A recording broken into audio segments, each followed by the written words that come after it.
2-ാം സങ്കീർത്തനം 23 മുതൽ 31 വരെയുള്ള തിരുവചനം.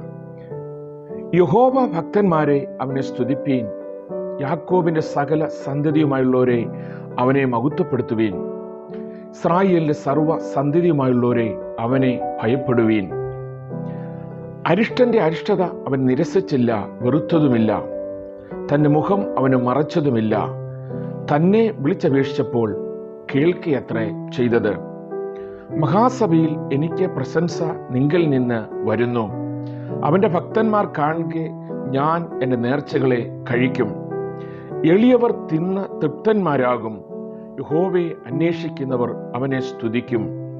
നിങ്ങളുടെ ഹൃദയം എന്നേക്കും സുഖത്തോടിരിക്കട്ടെ. ഭൂമിയുടെ അറുതികളൊക്കെയും ഓർത്ത് യഹോവയെങ്കിലേക്ക് തിരിയും. ജാതികളുടെ വംശങ്ങളൊക്കെയും നിന്റെ മുമ്പാകെ നമസ്കരിക്കും. രാജ്യത്വം യഹോവയ്ക്കുള്ളതല്ലോ, അവൻ ജാതികളെ ഭരിക്കുന്നു. ഭൂമിയിൽ പുഷ്ടി ഉള്ളവരൊക്കെയും ഭക്ഷിച്ച് ആരാധിക്കും. പൊടിയിലേക്ക് ഇറങ്ങുന്നവരെല്ലാവരും അവൻ്റെ മുമ്പാകെ കുമ്പിടും. തൻ്റെ പ്രാണനെ രക്ഷിപ്പാൻ കഴിയാത്തവനും കൂടെ. ഒരു സന്തതി അവനെ സേവിക്കും.